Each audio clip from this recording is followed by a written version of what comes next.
السلام علیکم ورحمۃ اللہ وبرکاتہ۔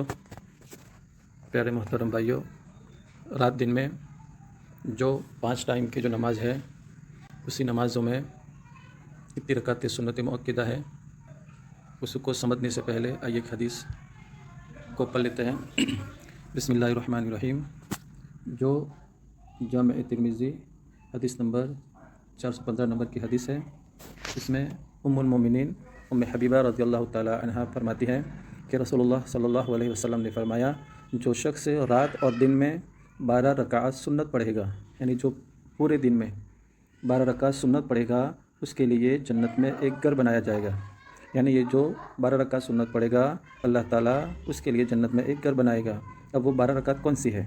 تو اسی حدیث میں فرمایا کہ 4 رکعات ظہر سے پہلے، یعنی ظہر کی جو 4 رکعت فرض ہے، اس کے پہلے والی 4 رکعت سنت، پھر 2 رکعات اس کے بعد، یعنی ظہر کی فرض نماز کے بعد، پھر 2 مغرب کے بعد، یعنی مغرب کی 3 رکعت فرض پڑھنے کے بعد 2 رکعت مغرب، پھر 2 رکعت عشاء کے بعد، یعنی جو فرض نماز ہے عشاء کی، اس کے بعد، اور 2 فجر سے پہلے، یعنی فجر کی جو فرض ہے اس سے پہلے کی جو 2 رکعت ہے، یہ کل ملا کے 12 رکعت ہوئی۔ اب اس کو رکعتوں کے نقشے میں دیکھ لیتے ہیں۔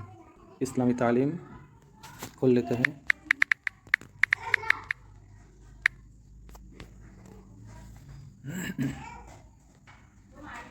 اسلامی تعلیم ہے مکتب میں پڑھنے والے بچوں کے لیے۔ اس کا پیج نمبر 11 پہ۔ اب سب سے پہلے سمجھتے ہیں سنت مؤکدہ کسے کہتے ہیں۔ تو سنت مؤکدہ اس کام کو کہتے ہیں جسے حضور صلی اللہ علیہ وسلم نے ہمیشہ کیا ہو یا کرنے کا حکم فرمایا ہو، اور کبھی بلا عذر چھوڑا نہ ہو۔ ایسی سنتوں کو بلا عذر چھوڑ دینا گناہ ہے۔ یعنی حدیث پاک میں جو 12 رکعت بتائی ہیں، اب اس کو رکعتوں کے نقشے میں سمجھنے کی کوشش کرتے ہیں۔